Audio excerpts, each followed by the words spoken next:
मित्रों नमस्कार। देखते हैं पियाजे और कोहलबर्ग का मॉरल डेवलपमेंट थ्योरी यानी नैतिक विकास का चरण। नैतिक विकास के चरण के बारे में देखते हैं। किसका? पियाजे और कोहलबर्ग। तो साहब पियाजे का नैतिक विकास जो था उन्होंने पुस्तक लिखी the moral judgement of the child. कितने ईस्वी में? 1932। 1928 में अध्ययन किया और 1932 में पुस्तक लिखी। पुस्तक का नाम क्या है? The moral judgement of the child. दो गो चरण बताया। कितना चरण बताया? दो चरण बताया। देखिएगा, पहला चरण है, बोलिएगा परायत्ता, स्वायत्ता। दूसरा स्वायत्ता क्या है? परायत्ता, बाह्य नैतिकता।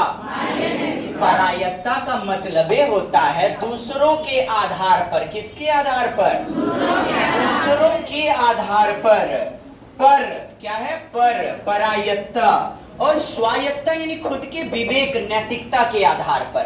तो खुद का होगा तो इसे आंतरिक कहिएगा। आंतरिक सहयोगात्मक नैतिकता यानी दूसरों का भला करने वाला। 9 से 11 वर्ष उम्र। कितनी? 9 से 11। और पहला वाला पर परायत्ता यानी बाह्य, माता पिता दंड देके या फिर अनुशासन के माध्यम से, बेटा होमवर्क फिनिश करो, डेयरी मिल्क दूंगी बेटा, पुरस्कार आदि देकर के बाहर से नैतिकता। बाध्य, दंड भी देगी यदि नहीं सुन रहा है बच्चा तो बाध्य किया जाएगा, मारबे करेंगे। जल्दी से नाक में उंगली नहीं देते, जल्दी नहा के निकलो, पानी से खेलते हो सर्दी हो जाएगा, बरसा में नहीं भीगना है, खबरदार। उम्र क्या है? 2 से 8/9 वर्ष। 2 से 9 वर्ष, 2 से 8/9 या 2 से 9 वर्ष। क्या बोलेंगे इसे? बोलिए परायत्ता, बाह्य नैतिकता, बाध्य नैतिकता। और यहाँ पर बच्चा खुद के विवेक के आधार पर कार्य करेगा। खुद के विवेक के आधार पर स्वायत्ता, स्वायत्ता। चलिए अब देखिएगा, परायत्ता जैसा कि मैंने समझाया दूसरों की मॉरलिटी पर आधारित। किसका? दूसरों की मॉरलिटी पर आधारित व्यवहार करेगा। दूसरे माता पिता, गुरुजन, शिक्षक, अभिभावक नहीं। तो देखिए पढ़िए तो क्या लिखा है? दूसरों की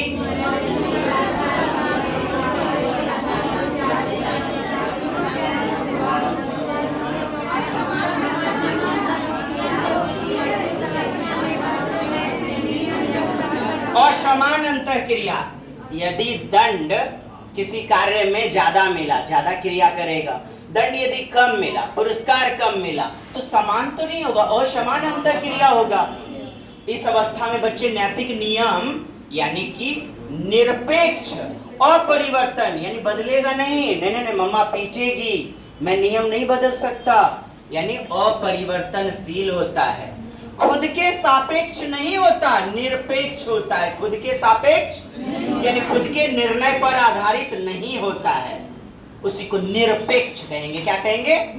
दृढ़, नहीं बदलने वाला। दृढ़ मतलब स्थिर, दृढ़ मतलब जिसमें बदलाव नहीं हो, उसी को स्थिर कहते हैं। दूसरा क्या है? स्वायत्ता। दूसरा क्या है? किसकी मॉरलिटी पर? खुद का। यहाँ परायत्ता में क्या था?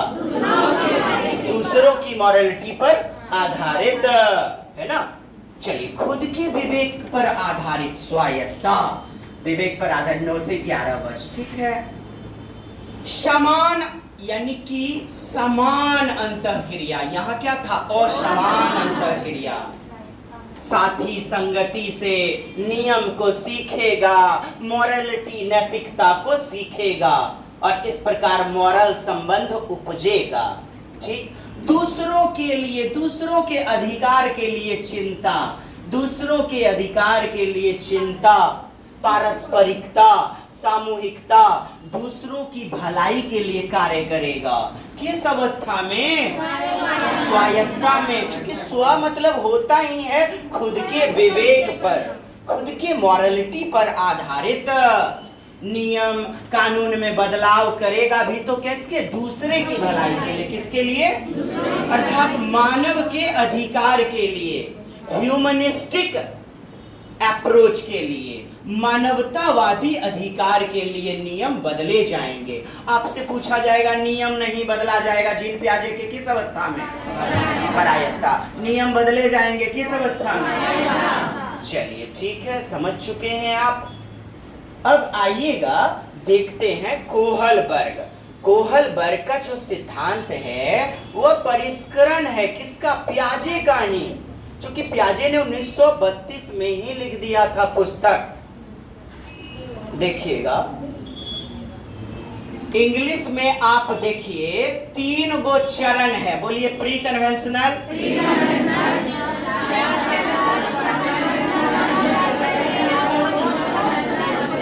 13 वर्ष से ऊपर, अबव, ठीक। अब यदि मैं बात करूं प्री कन्वेंशनल का, क्या वो बेटा? दो गो। कौन कौन सा? देखिए पनिशमेंट एंड ओबेडियंस। इसको क्या बोला हमने? दंड एवं अनुशासन। क्या बोला? प्री कन्वेंशनल का 2 गो सब स्टेज, ये आपका पनिशमेंट एंड ओबेडियंस, दूसरा इंस्ट्रूमेंटल रिलेटिविस्ट। क्या? इंस्ट्रूमेंटल रिलेटिविस्ट। ये देखिए अब लौक रहा है, हाँ अच्छे से देखिए, पनिशमेंट एंड ओबेडियंस और दूसरा इंस्ट्रूमेंटल रिलेटिविस्ट ओरिएंटेशन। इसी को individualism and exchange, individualism and exchange नियम कहते हैं। कहने का मतलब है सापेक्षतावादी उन्मुखीकरण। क्या? दंड एवं अनुशासन, सापेक्षतावादी उन्मुखीकरण।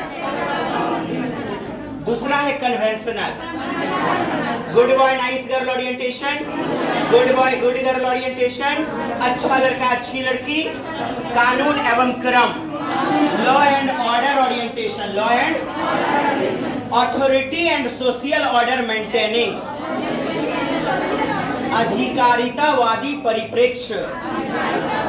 तीसरा क्या बताए हुए थे आपको? Post conventional. तीसरा क्या? Social contract. क्या? सामाजिक संविदा, सामाजिक संविदा। और इसी का यूनिवर्सल एथिकल प्रिंसिपल, मतलब सोशल कॉन्ट्रैक्ट और यूनिवर्सल कॉन्ट्रैक्ट। इसमें दूसरों के सहमति से नियम बदलेंगे और इसमें खुद के विवेक के आधार पर। आइए हिंदी में देखते हैं। पहले तो देखिए ये पढ़ लीजिए तो, परिष्कृत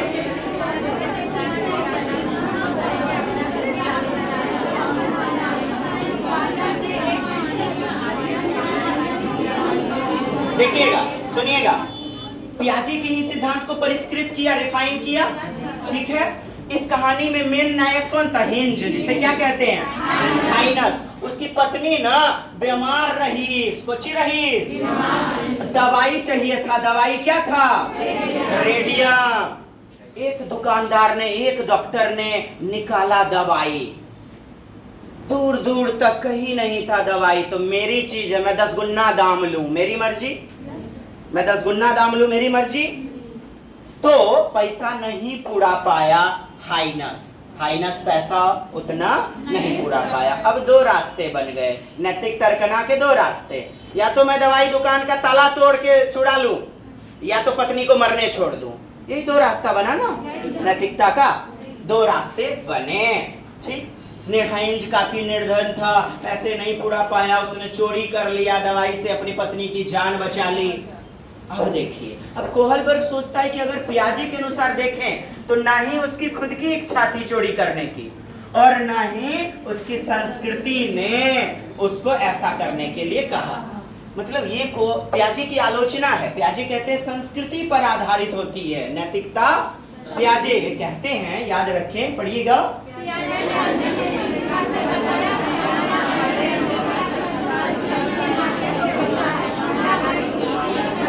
पियाजे क्या कहते हैं? हम अपनी खुद की इच्छा से मॉरलिटी आती है, या फिर, और यहाँ जो दवाई चुराया, क्या संस्कृति ने बताया, कल्चर ने, या खुद की इच्छा थी? नहीं। यहाँ देखा जाए तो हिंज ने चोरी मजबूरी में की, अर्थात परिस्थिति वश किया। क्या किया? Based on situation, based on situation. तो 2 बातें, एक नैतिक दुविधा, बोलिएगा मॉरल डायलेमा, सही और गलत के बीच में संघर्ष को कहते हैं। क्या कहते हैं? सही और गलत के बीच में संघर्ष। क्या करूं, क्या सही है, क्या गलत है। गए मोबाइल लेने के लिए, अरे वीवो पसंद आ गया, अरे सैमसंग पसंद आया, क्या करें क्या करें। तो जब संघर्ष में फंस गए तो उसको दुविधा कहते हैं। क्या कहते हैं? डायलेमा। और जब एक डिसीजन ले लिए, एक डिसीजन, तो इसे मॉरल रीजनिंग कहते हैं। क्या कहते हैं? तार्किक प्रक्रिया से निर्धारित कर लेना कि यही सही है। क्या? यही सही है। तो इसे नैतिक तर्कना कहते हैं। जब आप एक डिसीजन ले लेते हो तो उसे नैतिक तर्कना, मॉरल रीजनिंग कहते हैं। और दुविधा, दो चीजों में हम नहीं स्पष्ट कर पा रहे हैं, डिसीजन नहीं ले पा रहे हैं, तो उसे हम मॉरल डायलेमा, दुविधा कहते हैं। क्या कहते हैं? दुविधा। अब देखिए कोहलबर्ग ने 3 गो मुख्य चरण दिया। कितना मुख्य चरण? 3 मुख्य चरण दिया हुआ है। आप जानते ही हैं, याद हो ही चुका होगा। प्री कन्वेंशनल, बोलिएगा पूर्व परंपरागत, 4 से 10 वर्ष। इसका 2 उप अवस्था। कितना? 2। देखिए ए नंबर क्या लिखे हुए हैं? पुरस्कार एवं दंड, दंड एवं आज्ञा पालन। देखिएगा इसमें काम बच्चा दंड के आधार पर करेगा या पुरस्कार के लालच में करेगा, है ना साहब? पहला फंडा आपने समझ लिया। अब दूसरा है बी नंबर, साधनात्मक सापेक्षतावादी। क्या है? तुम मेरा टिफिन खा लो, तुमको कल तोरा दिला रही हो ना चॉकलेट, हमरो दे। ऐसी बच्चा क्या करता है ऐसा? कल तुमको मिटना दिए थे ना रबर, हमको भी दो। अर्थात टिट फॉर टैट, जैसे को तैसा। मतलब क्या करता है? व्यक्तिकता। क्या नाम है इसी का? और है, बोलिए, व्यक्तिकता और विनिमय। विनिमय मतलब आदान प्रदान। विनिमय मतलब इंडिविजुअल एंड एक्सचेंज। तुम मुझे ये दो, मैं तुम्हें वो दूंगा। तुमने मुझे पीटा, मैं भी तुम्हें पीटूंगा। दांत देखा, हपक लिया, तो दूसरा भी बच्चा दांत हपक लेता है। थूक फेंकेगा, थू, तो दूसरा नहीं रुक जाएगा, दूसरा भी बच्चा थूक देगा बकोट बकोट के, एकदम कठौत भर देता है जी। हैं?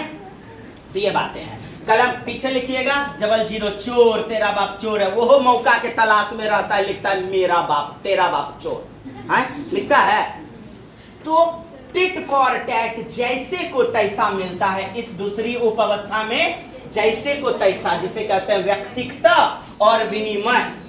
प्रश्न आया भी है, पूजा ने देखा कि कविता और बबीता आपस में लड़ रही थी, कविता ने पीट दिया बबीता को, बबीता ने भी कविता को पीट दिया। आपस में दोनों बराबर हो गया जी, बदला ले लिया, विनिमय कर लिया, यानी जैसे को तैसा। तो ये 2 उप अवस्था याद रही। मतलब यांत्रिक उद्देश्य उन्मुखीकरण। दूसरा अवस्था, उप अवस्था क्या है? यांत्रिक उद्देश्य। अच्छा, पूर्व परंपरागत हो गया। अब आपका परंपरागत क्या है? परंपरागत, परंपरागत अवस्था, कन्वेंशनल। वहां प्री था, उम्र क्या है? ठीक, बोलिएगा इसका उप अवस्था। अच्छा लड़का, दूसरों की सहमति के लिए, दूसरों के सहमति, दूसरों को खुश करने के लिए, दूसरों की स्वीकृति के लिए कार्य करेंगे। क्या करेंगे? दूसरों की स्वीकृति, अनुमोदन। क्या? अनुमोदन, अप्रूवल, अप्रूवल के लिए कार्य करेंगे, दूसरों के अनुमोदन। अरे पप्पा आ गया, पप्पा आ गया, तुरंत मोबाइल रख करके बच्चा किताब पढ़ने लग जाता है। पप्पा देखेगा, बोले वाह बेटा मेरा पढ़ रहा है, वाह। तो दूसरों की स्वीकृति के लिए, तब ना अच्छा लड़का कहलाएगा जी। हाँ, अच्छा, दूसरा देखिएगा, कानून एवं क्रम। कानून एवं क्रम, लॉ एंड ऑर्डर। इसी का नाम है अधिकारिता एवं सामाजिक क्रम व्यवस्था। क्या नाम है? अधिकारिता एवं सामाजिक क्रम। अर्थात कानून को बनाए रखने के लिए नियम नहीं बदलेंगे। नियम, लॉ को बदलिएगा तो ऑर्डर गड़बड़ा जाएगा। लॉ एंड ऑर्डर यानी कानून एवं क्रम, कानून एवं क्रम। नियम अटल है, शाश्वत है, नियम में बदलाव नहीं हो पाएगा, नहीं करना है, यह बताता है यह चरण, कानून एवं क्रम। अब आगे देखिएगा आपका अगला है तीसरा, उत्तर लग गया, क्या लग गया? पश्च, क्या? पश्च रूढ़िगत अवस्था या रूढ़िवादी, उत्तर परंपरागत अवस्था, क्या नाम है? इसका भी दूगो बुतरू, देखिएगा, बोलिएगा, सामाजिक संविदा, सोशल कॉन्ट्रैक्ट ओरिएंटेशन, कैसा? सोशल, मुखिया, सरपंच 10 गो आदमी से हम क्या गठबंधन करके, संविदा करके नियम बदलते हैं।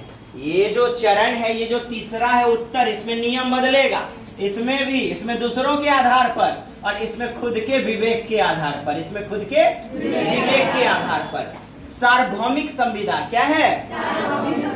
पढ़िए तो, सार्वभौमिक नैतिक या सार्वभौमिक नीतिपरक शास्त्रीय अवस्था या अभिनवीकरण, बोलिए, universal ethical orientation, universal ethical orientation. नियम में बदलाव होगा, नियम में बदलाव होगा।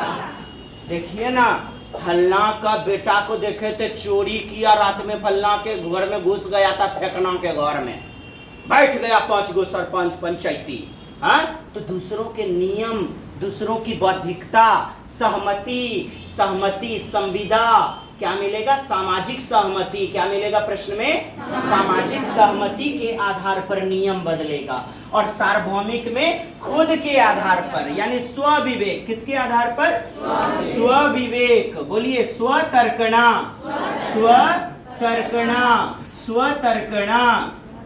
स्वचेतना, क्या मिलेगा? स्वचेतना, इंग्लिश में कॉन्सेंस।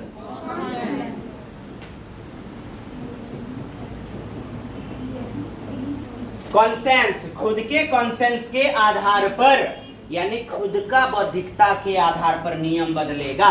जैसे पापा जी की तबीयत खराब है, रेड लाइट में ट्रैफिक में फंस गए, किसी से नहीं पूछेंगे, बस चल दिए। देखिए ना, पत्नी का मन खराब है बड़ी जोर, इसलिए नियम तोड़ दिए हम। तो हम क्या करेंगे? ह्यूमनिस्टिक अप्रोच, अर्थात मानवतावादी अधिकार के लिए, किसके लिए? स्वविवेक के आधार पर नियम बदलेंगे, दूसरों के सहमति के आधार पर नियम बदलेंगे। समझ गए इस बात को?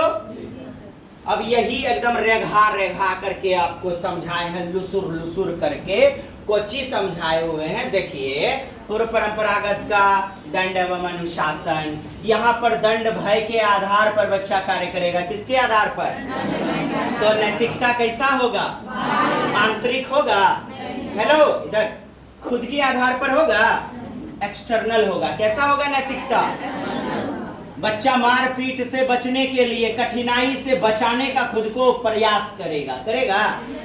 जल्दी से होमवर्क फिनिश करो, जल्दी से दूध जो है ना फिनिश करो, नहीं तो मम्मा आएगी पिटवो करेगी।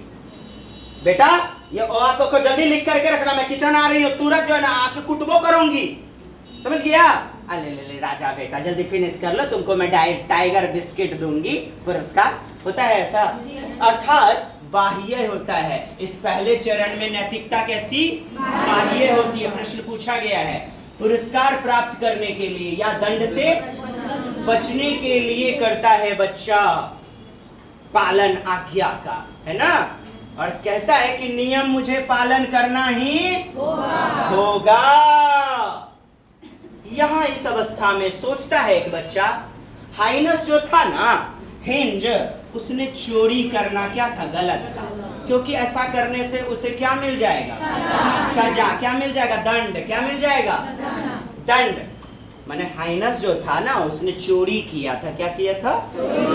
पत्नी का तबीयत खराब होने पर दवाई चुराया था ना, रेडियम।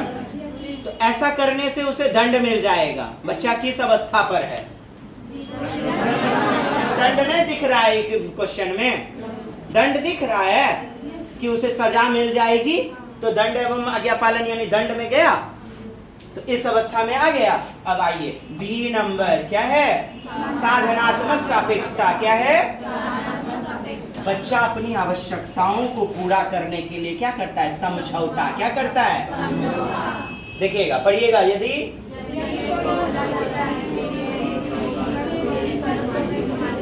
तुम मेरा टिफिन खा लो, मैं भी तुम्हारा टिफिन खा लूंगा। तुम मेरी पीठ कुजाओ, मैं भी कुजा दूंगा, है ना। तुमने मुझे यदि जो है मिट्टी लगा दिया तो मैं भी तुम्हें लगा दूंगा, होता है। तो टिट फॉर टैट, जैसे को तैसा वाला व्यवहार किस चरण में जाएगा? साधनात्मक, यानी दूसरे चरण का दूसरा उपअवस्था। ये पहले चरण का दूसरा उपअवस्था, पहले चरण का दूसरा उपअवस्था, यानी अपनी आवश्यकता का ख्याल रखेगा बच्चा। व्यक्तिगत आवश्यकता पर आधारित, मतलब खुद पर केंद्रित। कैसा? स्व केंद्रित। कैसा? ईगोसेंट्रिसिज्म पर आधारित। किस पर आधारित? उदाहरण पढ़िए तो, प्रश्न में पूछा गया है।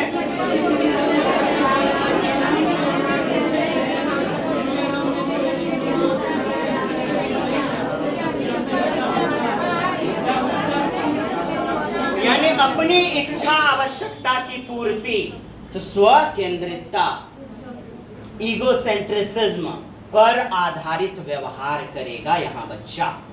ठीक, कई सारे प्रश्न आए हैं। एक बच्चे ने क्रेयॉन लिया, क्रेयॉन यानी रांगा, अगले दिन उसने भी उसे दिया, किसमें चला जाएगा? टिट फॉर टैट है, जैसे को तैसा। पूजा ने पीटा तो उसने भी उसे पीट दिया, क्या हो गया? है ना। तो सापेक्ष, ये आपका साधनात्मक सापेक्षतावादी या सापेक्षतावादी, इसी का नाम individual and exchange, individual and English में इंस्ट्रूमेंटल रिलेटिविस्ट, इंस्ट्रूमेंटल रिलेटिविस्ट थ्योरी। ठीक, अब दूसरा का देखते हैं, क्या? कन्वेंशनल का। किसका? परंपरागत का। परंपरागत का देख लेते हैं अब दोस्त। इसका भी दूगो आएगा, अच्छा लड़का अच्छा लड़की, यानी अच्छा बच्चा अच्छी बच्ची, है ना। अब देखिए कैसा व्यवहार बच्चा करेगा। बच्चा व्यवहार, नैतिक व्यवहार कैसा करेगा?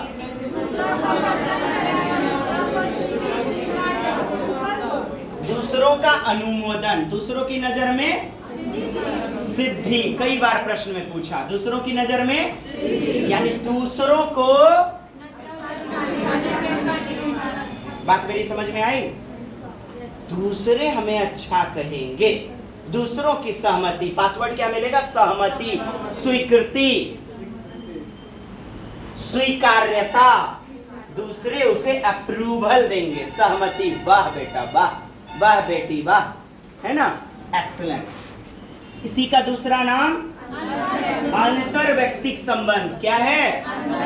और आप जानते हैं हॉवर्ड गार्डनर के सिद्धांत में इंटरपर्सनल किसे कहते हैं? जो दूसरों का गुण व्यवहार, दूसरों की कमजोरी, दूसरों की अच्छाई, क्या? दूसरे, क्या? दूसरों की मनोदशा वाला व्यवहार, इसी को तो इंटरपर्सनल बोला था हमने हॉवर्ड गार्डनर के सिद्धांत में। वो बहुबुद्धि का सिद्धांत, बहुबुद्धि का सिद्धांत। चलिए, कानून एवं व्यवस्था क्या दिया गया है? नियम कभी भी बदलेगा? नहीं बदलेगा इसमें, नहीं तो अराजकता फैल जाएगा। क्या फैल जाएगा? पढ़िए।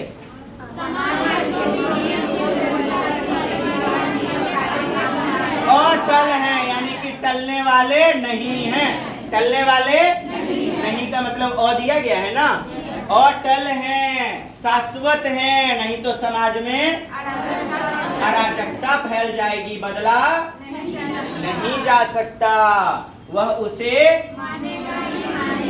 भले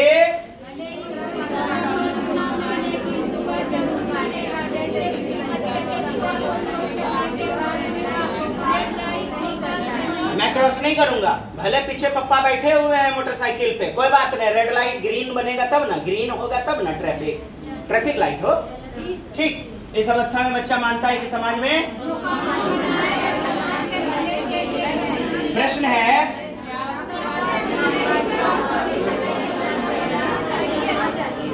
बदलना चाहिए, बस बदलेगा नहीं। ठीक है, चलिए अब देखिए वो बदलेगा, ये तीसरा में बदलेगा। नियम जो भी बदलेगा ना, यह तीसरा में सामाजिक, समाज के लोगों से समझौता करके, और सार्वभौमिक मतलब सार्वभौमिक मतलब खुद के विवेक पर आधारित, खुद के विवेक पर आधारित। तो यही तो चीजें हैं, कहाँ कुछ है, कोई विशेष तो नहीं है दोस्त। हाँ, आपको लग रहा है कि बहुत ज्यादा टिपिकल है। देखिए उत्तर रूढ़िगत, इसमें सामाजिक अनुबंध, देखिए ना, सोशल सोसाइटी से कॉन्ट्रैक्ट करेंगे, सोसाइटी से। पढ़िए तो,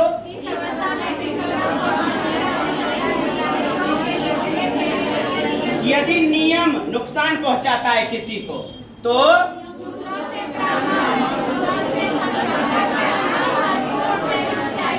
यानी नियम बदल देना चाहिए। बदलेगा ना? किसी बच्चे के पिता को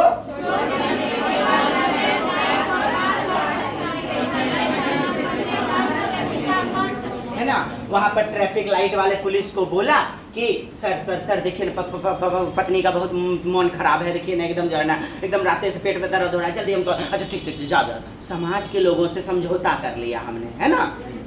और जब खुद के आधार पर ही हम यदि पास कर गए डायरेक्टेड ट्रैफिक लाइट या अन्य चीजें, है ना, तो हम सार्वभौमिक में आ गए। किस में आ गए? सार्वभौमिक नीति परक शास्त्रीय। ठीक है, दूसरे पढ़ रहे यही वाला सामाजिक अनुबंध। दूसरे यानी सामाजिक लोगों से क्या करेंगे? बदला जा सकता है। ठीक है दोस्त, अब देखिएगा एफ नंबर यानी छठा उपचरण, सार्वभौमिक नीति परक शास्त्रीय सामाजिक संविदा। संविदा मतलब होता है आपस में गठबंधन, कॉन्ट्रैक्ट करना। संविदा की नौकरी नहीं लगती है, कॉन्ट्रैक्ट, 11 महीने का कॉन्ट्रैक्ट, वो ये संविदा। तो कैसा? सार्वभौमिक नीति परक। ये कहां से? यहाँ ये चीज, ये गलती हो गया है, ये नहीं। ठीक है, तो देखिए सार्वभौमिक नीति परक शास्त्रीय, इंग्लिश बोलिए तो। चलिए बढ़िया है, अब समझ चुके हैं कि अंतःकरण कैसा? क्या?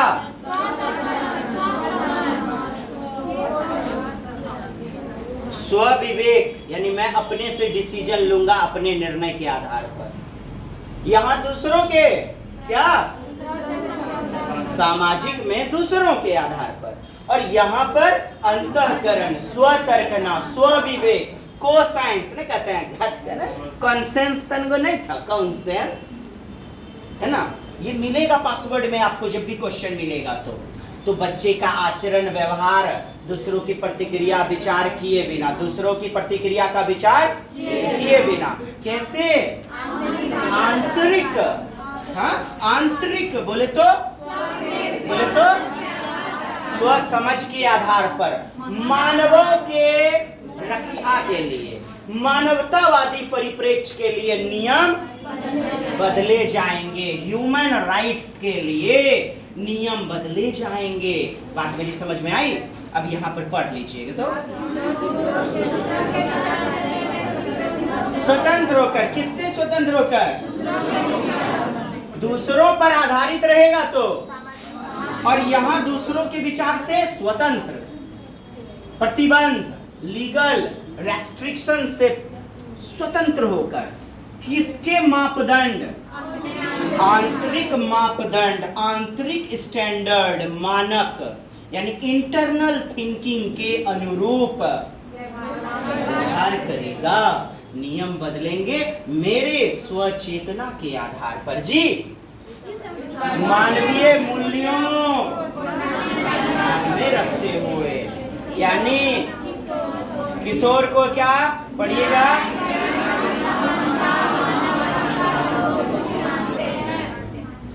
मानते हैं, किशोर मानते हैं। तो मानते हैं तो हम आंतरिक नहीं हुआ जी, हम खुद से मानते हैं ना कि समानता, मानव अधिकार, दूसरों का गरिमा, इज्जत, प्रतिष्ठा बनाए रखना, न्याय आदि मेरा पहला धर्म होना चाहिए, तभी मैं भारत का अच्छा नागरिक होऊंगा।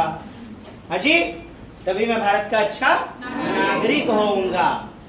तो ये बातें आपकी किसके अंतर्गत आ जाएंगी? सार्वभौमिक नीति परक शास्त्रीय अभिविन्यास। तो बात है यार, कानून एवं क्रम में नियम नहीं बदलेगा। तीसरा वाले में सामाजिक में दूसरों के आधार पर नियम बदलेगा। हाँ, और फिर यहाँ पर सार्वभौमिक में अंतःकरण के आधार पर यानी खुद की चेतना के आधार पर। नियम बदलेगा। अब देखिएगा, पढ़िए तो। सार्वभौमिक बताया, क्या बताया? यूनिवर्सल, यानी भारत, पाकिस्तान, चाइना, अमेरिका, रसिया, कहीं चले जाइए सभी जगह मिलेगा। सार मतलब सभी जगह, भौमिक मतलब विद्यमान, भौम मतलब विद्यमान, सभी जगह मिलेगा। यानी संस्कृति इसे बदल नहीं सकती। तथा अपरिवर्तन है, यानी कहीं जाके नहीं बदलेगी, कहीं जाके कैरोल गिलिगन यही कहेगी, नहीं नहीं बदलेगा कि बदलेगा। आप कहते हैं 4 से 10 वर्ष, यदि 4 वर्ष 5 वर्ष के बच्चे को कोई पीटने लगे तो वो पुरस्कार दंड नहीं देखेगा, ईटा पत्थर कट्टा जो भी मिलेगा घपाक दइए देगा। तो परिवर्तन होगा, कहता है अपरिवर्तन, अपरिवर्तन माना है, यानी नहीं बदलने वाला। इनवेरिएंट किसने कहा? कोहलबर्ग ने। अर्थात एक समान चलेगा, जो कि सभी जगह, यानी सार्वभौमिक और बदलता नहीं है, मतलब अपरिवर्तनशील। बदलता नहीं है मतलब अपरिवर्तनशील। अब आप यह देखें, कोहलबर्ग का जो सिद्धांत है उसकी आलोचना किया है किसने? कैरोल गिलिगन ने आलोचना किया हुआ है, कैरोल गिलिगन ने। देखिए, ये जो हाइनस थे, हिंज पुरुष थे ना, क्या स्त्री में मॉरलिटी नहीं होती? पक्षपात किया है ना इसने, लिंग पूर्वाग्रह किया है ना मैडम। देखिए पढ़िए तो।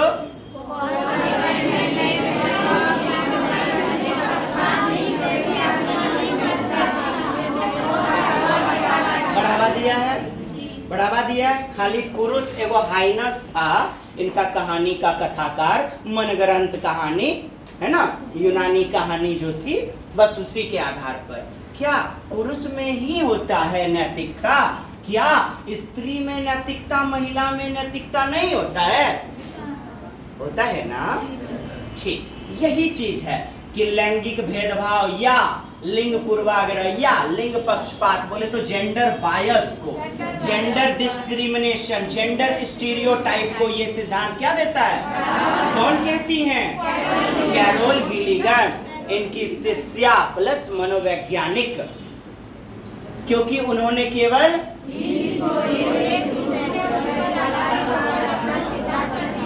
ठीक है, कोहलबर्ग ने अपने अनुसंधान में,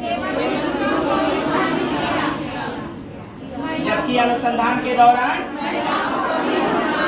यानी स्त्रीत्व को,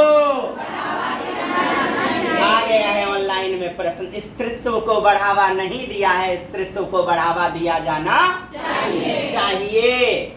अर्थात स्त्री को भी शामिल, स्त्री के व्यवहार को, मॉरलिटी, नैतिकता को भी शामिल किया जाना चाहिए, स्त्रीत्व को। इसीलिए कैरोल मनोवैज्ञानिक का मानना है, इनका सिद्धांत लिंग भेदभाव को बढ़ाता है। दूसरा देखिएगा इनका आलोचना, दूसरा कहता है मेरे सिद्धांत, कौन कहते हैं? कोहलबर्ग, अपरिवर्तनीय हैं तथा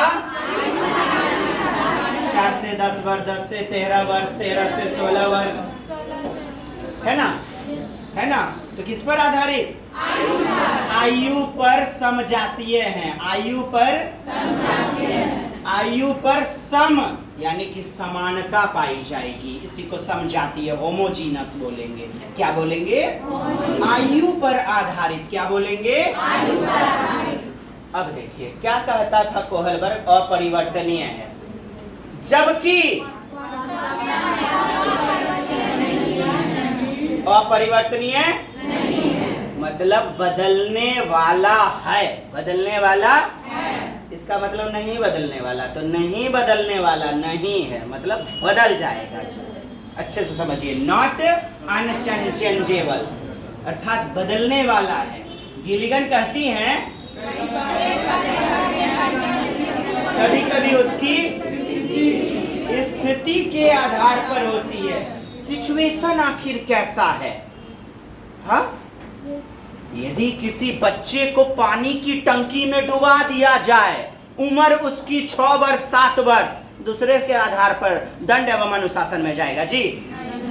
तुरंत किसी तरह बाहर निकलना चाहेगा, स्थिति बेस्ड हुआ, सिचुएशन बेस्ड। ये कहता है उम्र के आधार पर। तब तो 4 से 10 वर्ष में इसने कहा नैतिकता नहीं होती है, हाँ? तो बच्चा पानी की टंकी से यदि डूब रहा है गंगा जी में, खुद से हाथ पांव मारने लगेगा, नैतिकता देखिए तुरंत घपाक घपाक आ जाएगा, आएगा जी कि लुसुर लुसुर रह जाएगा, नहीं ना? तो यह बातें हो गई। अच्छा, कोहलबर्ग ने बच्चों का स्तर बहुत ही कम आंका है। 410 वर्ष का बच्चा आपने देखा होगा बहुत कुछ कर देता है साहब, तो बहुत कम आंका है। पढ़िए तो,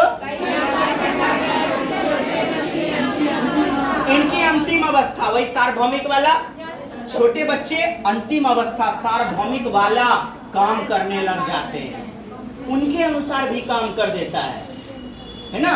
यही लिखा हमने कि सार्वभौमिक के अनुसार काम करने लग जाते हैं।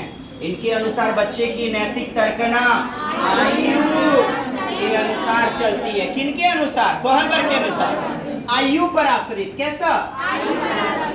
गिलिगन यही क्या करती है? कटाक्ष। क्या करती है? आलोचना। और क्या कहती हैं?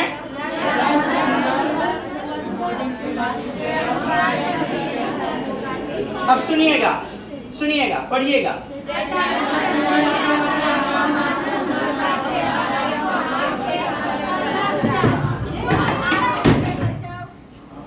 तो आप अपने बचाव के लिए,